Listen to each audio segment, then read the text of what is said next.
Hello everyone, so welcome to my channel and today's topic is triangles chapter, which is chapter number 6 of class 10th NCERT mathematics, and we'll start this chapter today, which is triangles. Triangles तो हमें पता ही है triangles क्या होते हैं, 3 sides वाला triangle, obvious सी बात है। एंड नाइन्थ में हमने इसकी बहुत सारी प्रॉपर्टीज़ भी पढ़ी थी, 9th क्लास में आप लोगों ने पढ़ी होंगी इनकी प्रॉपर्टीज़। एंड देन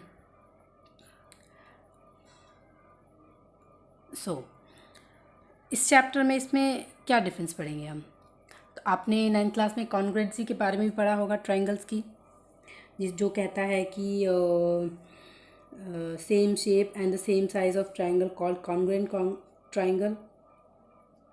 बट यहाँ पे हम क्या पढ़ेंगे, इस chapter we will study that two figures having the same shape not necessarily the same size are called similar figures. तो सेम शेप होना सिमिलर फिगर कहलाएगा, उनका साइज सेम हो या ना हो। तो उसके लिए पहले हम देख लेते हैं, पहले हम कॉन्ग्रुएंट फिगर पढ़ते हैं। तो कॉन्ग्रुएंट फिगर क्या होता है? कॉन्ग्रुएंसी तो हमने पढ़ी हुई है 9th क्लास में। तो कॉन्ग्रुएंट फिगर होता है कि मान लो ये दो ट्रायंगल हैं,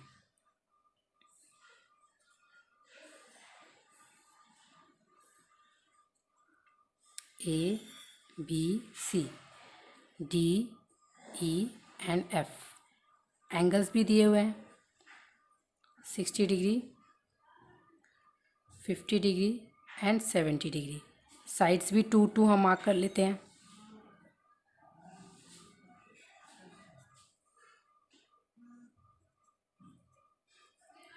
ये हमने मार्क कर लिया।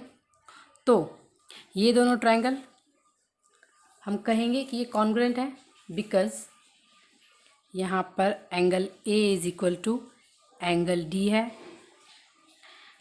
Angle B is equal to angle E है, and angle C is equal to angle F है। उसी तरीके से side AB is equal to side DE and DC is equal to EF। And अब क्या रह गया, DC हो गया, DC sorry it's not DC, it's BC is equal to EF and AC is equal to DF। Okay, सो इसके angles भी equal है and sides भी इक्वल है। तो कॉन्ग्रुएंट के केस में हमें क्या ज़रूरी है कि दो ट्रायंगल तभी कॉन्ग्रुएंट कराएंगे या दो फिगर तभी कॉन्ग्रुएंट कराएंगे जब उनके all angles are equal and all sides are equal. ये बोथ रिक्वायर्ड हैं।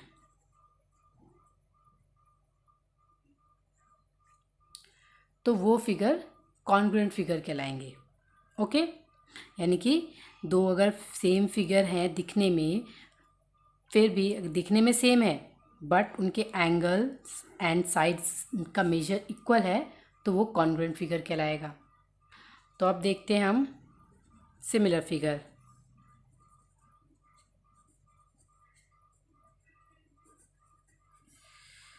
सिमिलर फिगर,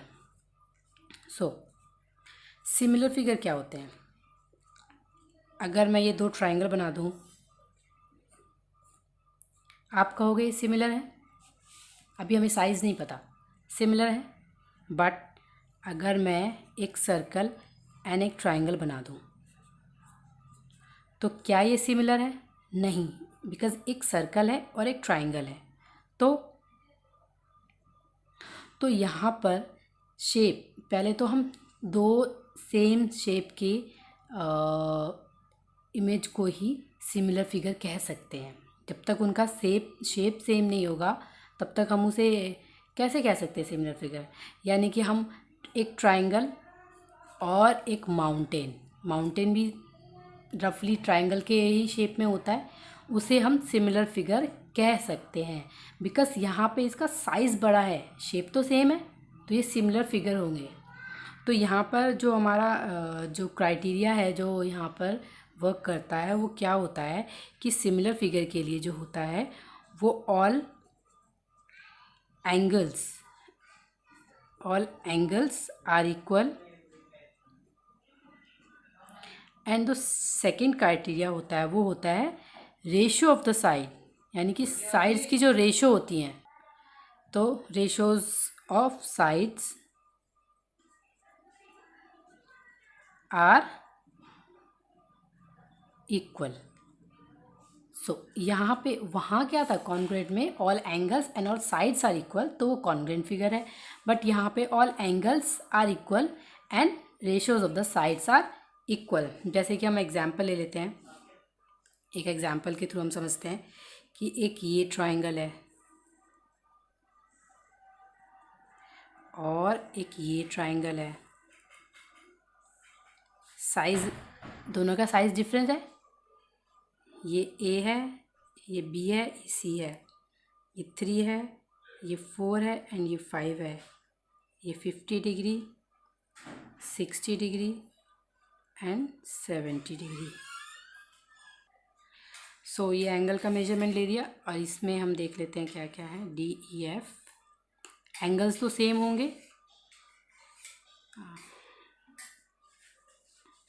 बट यहाँ आप देखो रेशोज़, ये रेशो में बड़ा है यानी कि साइज़ में बड़ा है, तो यहाँ पे रेशोज़ का क्राइटेरिया वर्क करेगा।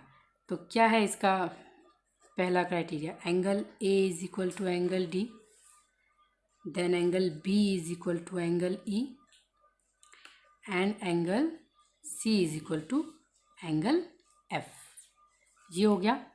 और जो दूसरा है वो रेशो वर्क करेगा, ए बी अपॉन में D E, which is A B कितना है 3, डी ई कितना है 6, ये कितना आ गया 1/2। उसी तरीके से बी सी अपॉन में E F, which is 4 upon में 8, 1/2, ये भी 1/2 आ गया। एंड देन थर्ड साइड है ए सी अपॉन में D F, which is 5 upon में 10, विच इज़ 2, अगेन 1/2। तो रेशो क्या आ गए, रेशो तो सेम ही है इनके, जो साइड्स का जो रेशो है वो सेम आया, यानी कि इन वो ट्राइंगल्स के जो एंगल्स हैं वो इक्वल हैं एंड इनके साइड्स का रेशो इक्वल है। तो इसीलिए हम इस फिगर को सिमिलर फिगर कहेंगे। So for similar figure ratio of the sides should be equal for similarity and all the angle should be equal, angle should be equal and the ratios of the side should be equal, ये दोनों criteria. सो congruent figure में हमने क्या पढ़ा कि सारे angles भी equal होंगे एंड सारे साइड्स भी इक्वल होंगे, और सिमिलर फिगर में हमने पढ़ा या सिमिलैरिटी के लिए हमने क्राइटेरिया पढ़ा कि एंगल्स इक्वल होंगे and sides of the ratios of the sides are equal. Okay, हम सिमिलर फिगर के लिए एक और एग्जांपल देख लेते हैं।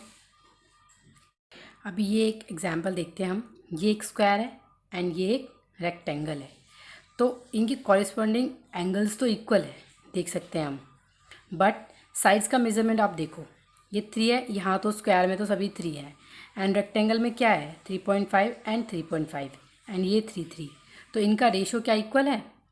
ये अगर हम D A by S P करें तो 3/3 1 हो जाएगा, ठीक है। A B by P Q करें तो क्या ये 1 होगा ratio, D A by S P करेंगे तो 3/3 हो जाएगा, विच इज़ 1।